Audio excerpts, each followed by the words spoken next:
Hello friends, welcome to increase knowledge for ఎడ్యుటీ channel. So ఈరోజు మనం చూసుకుంటే ఇది కూడా మనకు సైకాలజీలో ఉన్నటువంటి వన్ ఆఫ్ ది ఇంపార్టెంట్ టాపికే. సో చిన్న టాపిక్ మనకు స్కోరింగ్ ఇచ్చేటువంటి టాపిక్. చూడండి, ఆ టాపిక్ పేరే అభ్యాసన లాక్షణిక రేఖలు. సో చూడండి, ఇందులో మొత్తం 5 స్టేజెస్ అనేవి ఉంటాయి. సో ఇందులో మొత్తం 5 దశలు అనేవి ఉంటాయి. ఎన్ని దశలు ఉంటాయి? 5 దశలు ఉంటాయి. సో గుర్తుపెట్టుకోండి, 5 దశలు ఉంటాయి. ఆ దశల గురించి ఫస్ట్ ఇక్కడ రాస్తాను, కొంచెం మ్యాటర్ చెప్పిన తర్వాత వాటి గురించి వివరించుకున్నాం. మీకు అప్పుడు ఈజీగా అర్థమవుతుంది. సో 5 దశలు. సో చూడండి, ఖచ్చితంగా ఇది మీరు మీ నిత్య జీవితానికి మీ మీదనే అప్లికేషన్ చేసుకోవాల్సి ఉంటుంది. సో గుర్తుపెట్టుకోండి. సో ఫస్ట్ మనకు ప్రారంభ స్ఫూర్తి లేదా త్వరితగతి చేసినటువంటి దశ అని చెప్తాం. సెకండ్ది మనము చాంచల్య దశ. సో దీన్ని మనం ఒడిదుడుకుల దశ, అర్థమవుతుందా? ప్రగతి తక్కువగా ఉన్నటువంటి దశగా తీసుకుంటాం. సో తర్వాత థర్డ్ వన్ తీసుకుంటే మనకు పీఠభూమి దశ అంటాం. ఏమంటాం? పీఠభూమి దశ. మనకు ఫోర్త్ వన్కి వచ్చేస్తే ద్వితీయ స్ఫూర్తి. చూడండి, ద్వితీయ స్ఫూర్తి అనేది తీసుకుంటాం. మనకు ఫిఫ్త్ వన్గా తీసుకుంటే ఏముంటుందంటే చివరగా శారీరక హద్దు అనేది ఉంటుంది. ఈ విధంగా మనకు 5 దశలు అనేటివి ఈ అభ్యాసన లాక్షణిక రేఖలు అనేటివి ఉంటాయి. సో చూడండి, ఫస్ట్ జనరల్గా మాట్లాడుకుందాం, వీటి గురించి చెప్పుకుందాం, అప్పుడే ఇవి అర్థమవుతూ ఉంటాయి. చూడండి, మీకు కూడా డౌట్ రావచ్చు, చదివేది మీకు అర్థం కావడం లేదు. సో కొంతమంది మధ్యలోనే డ్రాప్ అవుతుంటారు, కొంతమంది కసితో ఇంకా ముందరికి వెళ్తూ ఉంటారు. అర్థమవుతుందా? సో చూడండి, ఎవరైతే మధ్యలో ఆపేస్తారో వాళ్ళు విజయానికి చేరుకోలేరు. ఎవరైతే ఆ స్టాపింగ్ నుంచి మళ్ళీ మొదలు పెడతారో వాళ్ళు విజయానికి చేరుకుంటారు. ఈ టాపికే ఇక్కడ మనకు ఇంప్లిమెంటేషన్ చేసుకోవాల్సి ఉంటుంది. ఒకటి గుర్తుపెట్టుకోండి, ఎంత చదివానం అనేది ఇంపార్టెంట్ కాదు. సో ఎంతసేపు చదివినా మనము, ఎంత చదివినాం అనేది ఇంపార్టెంట్ కాదు, ఎంత అర్థం చేసుకునేది కావాలి మనకు. అది 1 అవర్ చేసుకున్నామా, 24 అవర్స్ చదివి నేర్చుకున్నాం అనేది మనకు సంబంధం లేదు. సో చూడండి, కొంతమంది 1 అవర్కే అర్థం చేసుకుంటారు, కొంతమంది 2 గంటలకు అర్థం చేసుకుంటారు. అదే కాన్సెప్ట్, ఇదే కాన్సెప్ట్ తీసుకోండి. సో ఈ విధంగా మనకు మెంటాలిటీ పరంగా, ఫిజికల్ పరంగా అనేవి ఉంటాయి. సో ఇది కూడా ఇందులోనే మనకు కనిపిస్తుంది. ఇంకోటి ఏంటంటే, మీరు చేసే తప్పు ఏంటంటే, మీరు సిలబస్ తొందరగా అయిపోవాలని చెప్పేసి 12 గంటలు, సో 14 గంటలు ఈ విధంగా టైం టేబుల్ చేసుకుని మీరు చదువుతూ ఉంటారు. చదవడం ఇంపార్టెంట్ కాదు ఇక్కడ, మళ్ళీ మీరు తిరిగి రివిజన్ చేసేటువంటి కెపాసిటీ పెట్టుకోవాలి. అర్థమవుతుందా? మీకు రివిజన్ కెపాసిటీ లేకపోతే చదివి వేస్ట్. అర్థమవుతుందా? సో ఇది కూడా ఇక్కడనే మనకు వస్తుంది. సో చూడండి, మీరు 12 గంటలు చదివినా కూడా మీకు మైండ్కి ఎందుకు ఎక్కకుంటుందంటే మీకు అక్కడ రివిజన్ లేదు.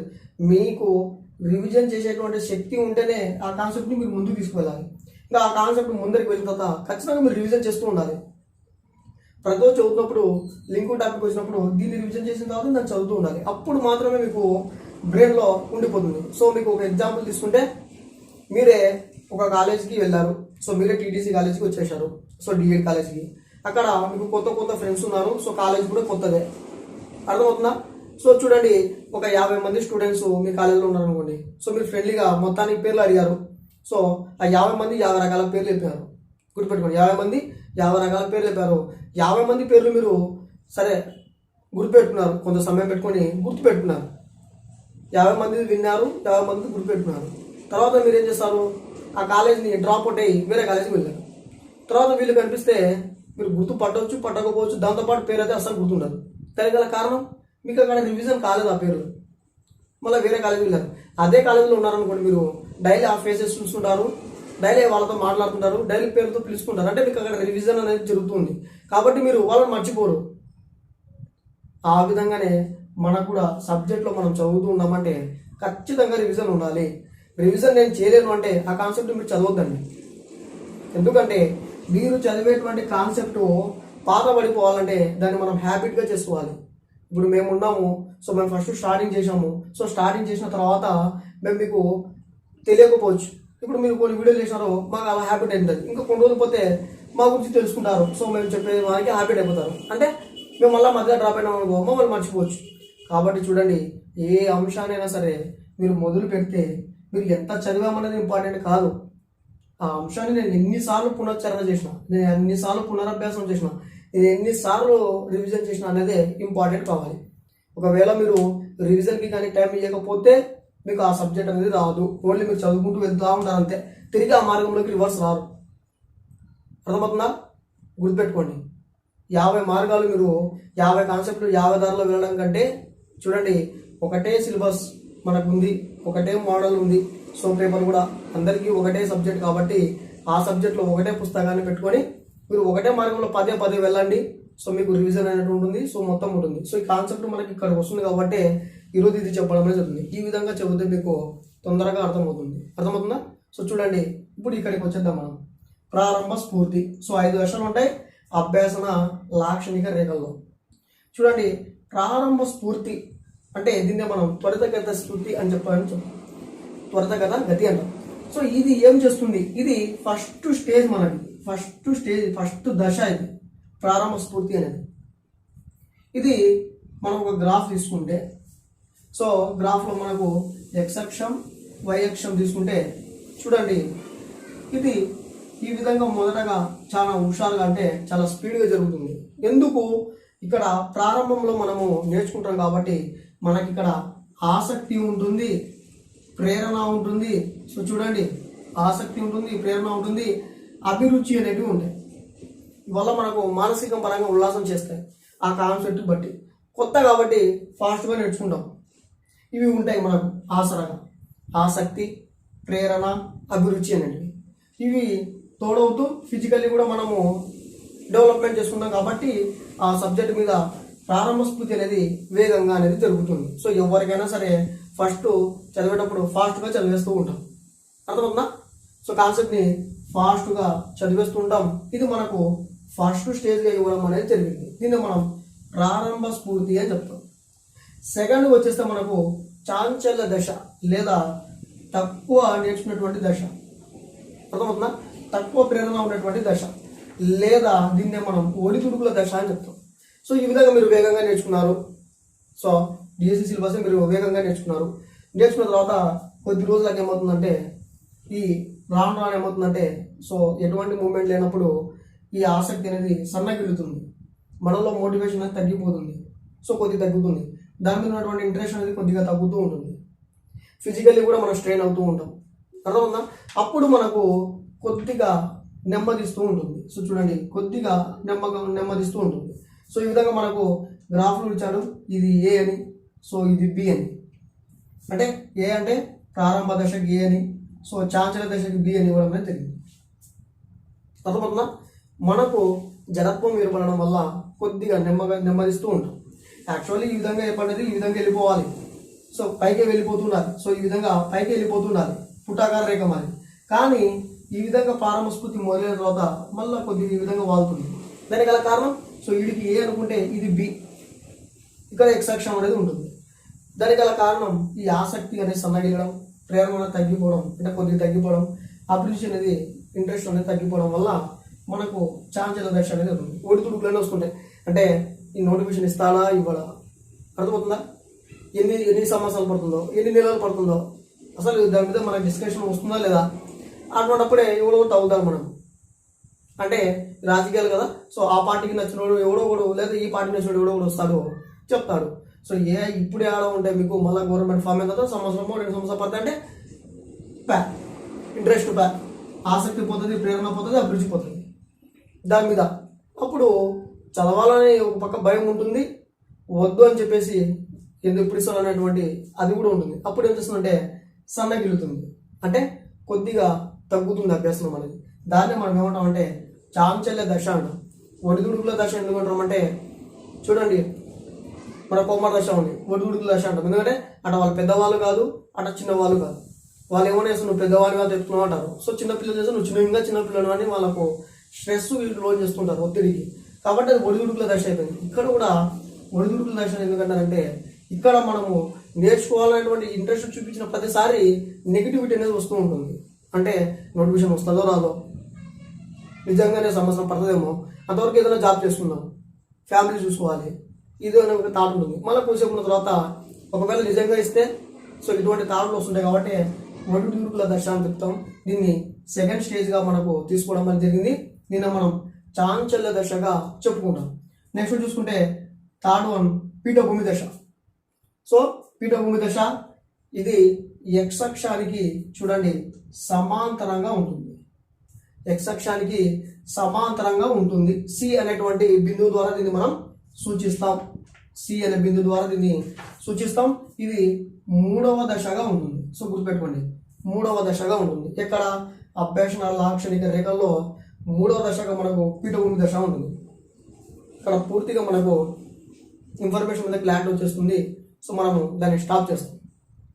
అంటే ఇంకా చదవడానికి పూర్తిగా ఇంట్రెస్ట్ అనేది ఉండదు. సో చూడండి, ఇంకా ఎటువంటి చేయం. ఎందుకు దీనికి గల కారణాలు ఏంటి? పీఠభూమి దశ ఏర్పడడానికి గల కారణాలు ఏంటంటే, ఒకటి అతనికి ఆ కాన్సెప్ట్ మీద ఇంకా ఆసక్తి పోయింటది, ఇంకా ఆ జాబ్ మీద ఇంట్రెస్ట్ పోయింటది. సో దాని మీద ప్రేరణ తగ్గిపోయింటది, ఇంకా ఇది వచ్చేది లేదు, అటువంటి ఇంట్రెస్ట్ అనే ఉంటుంది. సో అవి మొత్తం మనకు ఈ పీఠభూమి దశలో కనిపిస్తాయి. అర్థమవుతుందా? సో చూడండి, 5 ఏళ్ళ నుంచి ప్రిపరేషన్ మొదలుపెట్టుకొని సెప్టెంబర్లో ఇస్తాం, అక్టోబర్లో ఇస్తాం, ఆగస్టులో ఇస్తాం అని కాలం గడుపుతూ వచ్చినటువంటి కాలంలో చివరికి ఏమైపడుతుందంటే చదువుతూ విసుగొచ్చి పీఠభూమి దశ ఏర్పడుతుంది. ఇంకా వీళ్ళు ఇచ్చేటట్టు లేరు, ఇంకా ఎలక్షన్లో కూడా వచ్చేస్తున్నాయనేటువంటి భావన అనేది మనకు దాదాపు ఏర్పడింది కూడా.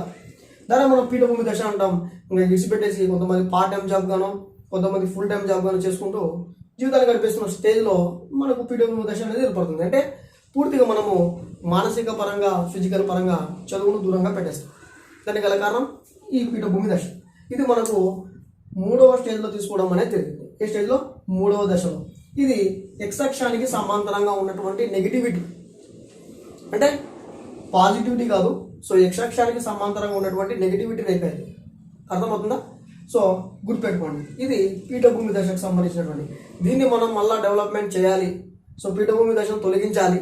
సో పీఠభూమి దశను ఎలిమినేట్ చేయాలంటే మనకు ఈ ఆసక్తిని, అంటే అది ఫ్రెండ్స్ ద్వారానో, ఉపాధ్యాయుల ద్వారానో, తోటి విద్యార్థుల ద్వారానో, సో వీటి ద్వారానో మనం మళ్ళీ ప్రేరణ పొంది మళ్ళీ ఆసక్తి తెచ్చుకొని వాటి మీద మళ్ళీ ఇంట్రెస్ట్ తెచ్చుకుంటే, మళ్ళీ ఆ కాన్సెప్ట్ గురించి పాజిటివ్ అనేది మనకు పెట్టుకుంటే పీఠభూమి దశ అనేది తొలగిపోతుంది. అర్థమవుతుందా? సో మనమే ఉన్నాం, జనవరి వరకు వెయిట్ చేసాం, పీఠభూమి దశలో ఏర్పడినాం, పీఠభూమి దశలో వెళ్ళిపోయినాం.